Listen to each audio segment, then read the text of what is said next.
آج سے تقریباً 26 سال پہلے شاہ اسلامک لائبریری کا قیام یہی جامع مسجد حوض والی لوہیہ بازار مظفر نگر میں ہوا تھا۔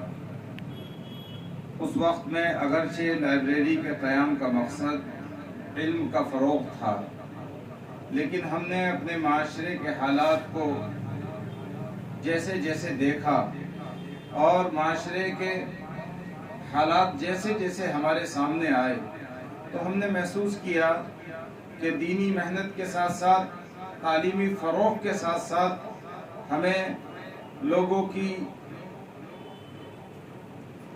مالی اور سامانی مدد بھی کرنی پڑے گی۔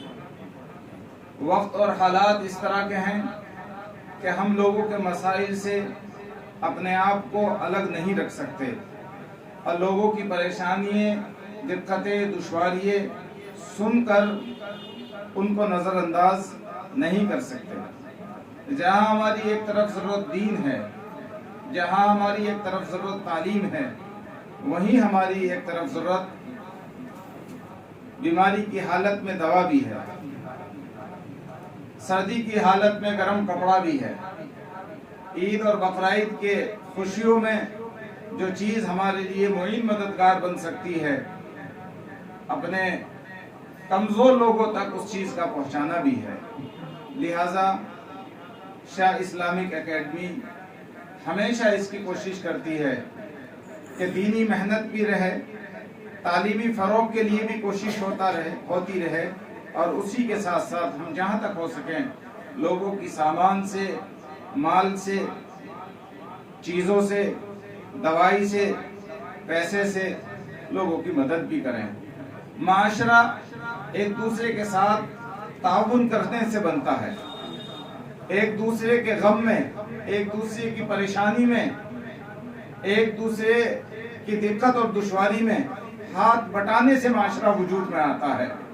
جب ہم ایک دوسرے کی مدد کرتے ہیں، ایک دوسرے کا تعاون کرتے ہیں، ایک دوسرے کی ضرورت کو اپنی ضرورت سمجھتے ہیں تو خوشیاں اور محبتیں تقسیم ہوتی ہیں اور پھر ایک اچھا معاشرہ وجود میں آتا ہے۔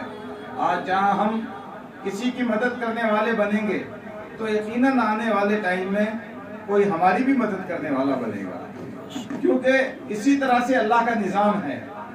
سارے حالات ہمیشہ کسی کے یکساں اور برابر نہیں رہتے، نہ ہمیشہ کسی پر امیری ہوتی ہے، نہ ہمیشہ کسی پر غریبی ہوتی ہے، نہ ہمیشہ کوئی مالدار ہوتا ہے، نہ ہمیشہ کوئی صحت مند رہتا ہے۔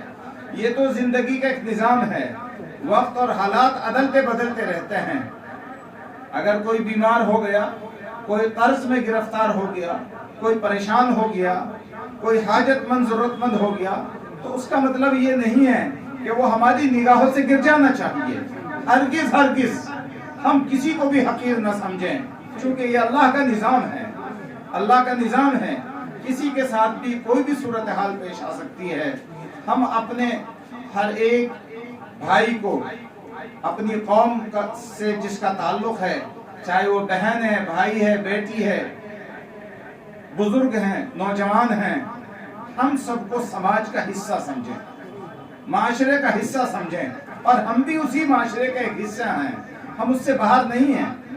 کسی کو اللہ نے اگر نعمتیں دی ہیں، دولتیں دی ہیں، سہولیات دی ہیں اور اس کے پاس اگر فروانی ہے، ثروت ہے، اس کے پاس سہولت ہے تو اس میں اپنے دوسرے کمزور بھائیوں کا حق ضرور سمجھے۔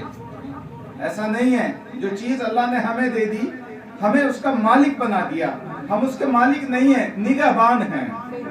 اور ہم دوسروں کا جب ہاتھ بٹائیں گے تو انشاءاللہ ثم انشاءاللہ اللہ ایسے ہاتھ پیدا کرے گا کہ وہ ہمارے ہاتھ انشاءاللہ ہاتھ تھامیں گے۔ تو اسی مقصد کے لیے ہم نے لائبریری سے اس سلسلے کو برابر شروع کیا ہوا ہے۔ سردی جب آتی ہے تو گرم کپڑوں کا انتظام کرتے ہیں اور بقرعید پر ہم قربانی کے گوشت کے تقسیم کا انتظام کرتے ہیں۔ رمضان آتا ہے تو افطار کٹ کا انتظام کرتے ہیں اور عید آتی ہے تو عید کٹ کا انتظام کرتے ہیں۔ اور عید کی کٹ کا تو ہم نے خاص طور پر اپنی بہنوں کے لیے ہی رکھا ہے۔ جو مسلم خواتین ہیں یہ کٹ صرف انہی کے لیے ہے۔ جس طرح سے ایک بھائی عید کے موقع پر اپنے بہن کا خیال رکھتا ہے، اسی جذبے کے ساتھ ہم یہاں سے اپنے معاشرے کی جو یہ بہنیں ہیں ان بہنوں کا خیال رکھتے ہوئے یہاں شاہ اسلامک لائبریری سے آج عید راشن کٹ آپ لوگوں تک پہنچا رہے ہیں۔ ہمارا مقصد بالکل بھی کسی کو یہاں بلا کر اس کی کمزوری کا احساس دلانا نہیں ہے، بلکہ صحیح معنی میں یہ ہے جس طرح سے ابھی وکیل صاحب نے آپ کو بتایا، ہمارا جو ایک